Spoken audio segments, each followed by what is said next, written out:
In this video, we will look at the cost of living in Hayward, California, compare it with Austin, Texas. So let's go. Hey guys, welcome to the channel. My name is Mac Rogers and I'm a real estate broker here in the East Bay. In today's video, we compare Hayward and Austin, Texas. I picked Austin to compare to Hayward because Austin, or Texas in general, was the #1 destination for Californians in 2019. And also on a professional level, I have a number of clients that has actually moved to Texas and Austin specifically. And I've also been involved in a number of transactions where I represented the buyer, and guess where the sellers were headed? Texas. Let's get a quick overview of the two cities. Hayward population is a lot less than Austin. Austin is more of a metro area. A city that compares to it in population size here in the Bay Area would be San Francisco or San Jose. Median income, no surprise here, Hayward has a higher average median income at $62,000 compared to $55,000 in Austin. Household median income, again, Hayward higher at $75,000 compared to $64,000 in Austin. Median age is 34 years old for Hayward and 31.8 for Austin. Unemployment rate, I was shocked at this one. Well, maybe I shouldn't have been with what's going on with the economy, with the pandemic, but if you Google current unemployment rate for Hayward, it's at 11%. Last year, it was at 2.9%. For Austin, that unemployment number is much lower. It's at 6.5% as of September. Last year, it was about the same as Hayward, 2.5%. Now, I wonder if this difference has something to do with a lot of tech companies moving to Austin. The average commute time is 32 minutes for Hayward versus only 24 minutes for Austin. Now, I don't know how they calculate these numbers, but I would disagree with this number for Hayward. Speaking from first-hand experience. Now, comparing food, health, housing, utilities, transportation, and other miscellaneous expenses, Austin is a whopping 28% less expensive than Hayward. That's huge. Texas has this place called HEB. There's nothing like this in California. I don't know what the fascination is about this. It's a grocery chain. I'm not from Texas, but they love it over there.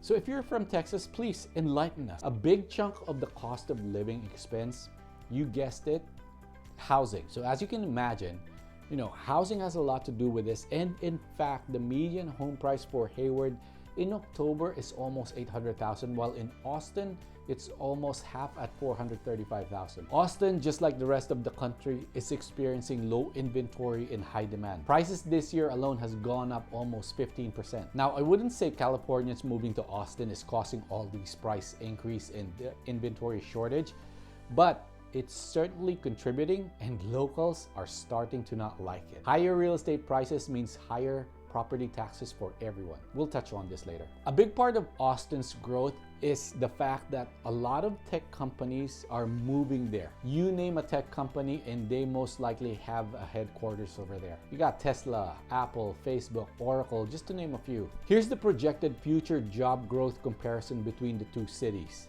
Now, a little disclaimer here, these numbers were prior to the pandemic, but I think once the new numbers come out, it should still be in line, or the ratios should still be the same. Hayward job growth in the next 5 years is projected at 11.8% and Austin at 17.4%. But take a look at the 10-year projection. Austin, a big 46%. I think this has a lot to do with all the tech companies moving there.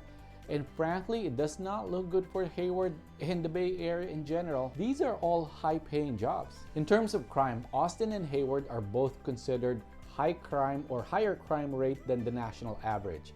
I made a video about, is Hayward safe?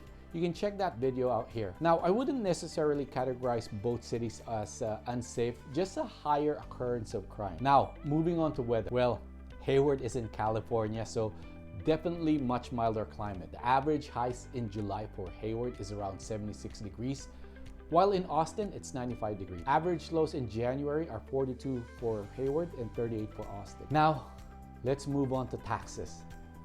Texas does not have a state income tax. People moving over there keeps harping on this, and it's definitely a plus. For sales tax, Hayward is high at 9.75%. But Austin is not far behind at 8.25%. Now, for property tax, this is where Hayward is a little bit better, and California in general. Remember, Texas does not have state income tax? Well, guess where they make this up? They have to get the revenue somewhere.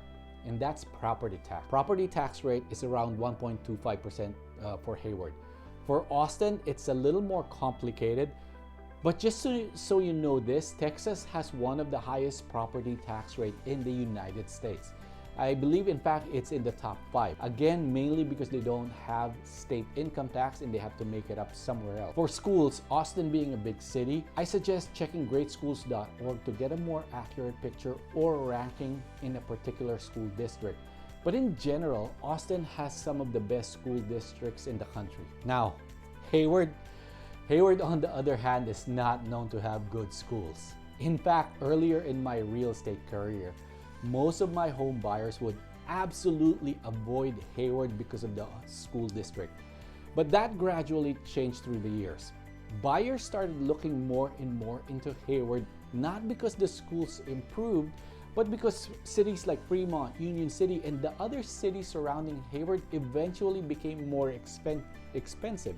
Eventually, my clients started to just accept the fact that Hayward might be the only place that they can buy. I think that still holds true today. In terms of religion, or I guess you can say spirituality, 52.4% of Austin population identifies as religious and only 34% in Hayward. In terms of political affiliation, 78% of people in Hayward identifies as Democrats. No surprise here, we are in California. What kind of surprised me is that in Austin, 66% identifies as Democrats. Maybe it's all the Californians moving over there. The average rent for a 3-bedroom home in Hayward is $3,000, while in Austin, it's under $1,900. Although I suspect that rental prices might start to go down in the Bay Area if we continue with these high unemployment rates. So that, in a nutshell, is our comparison of Austin and Hayward. What do you think? Do you have anything to add? If you're thinking of moving to Austin or any place in Texas, let us know and we can hook you up with one of our top realtors in the area. And of course, here in the East Bay, we can and we would love to help you out. We get a lot of calls from people looking into the East Bay weekly, and we also get a lot of calls from people moving out of here. Hey, check out the rest of our videos. We will look at luxury neighborhoods here in Hayward. I know, when you say luxury real estate, Hayward isn't really on top of the list, right?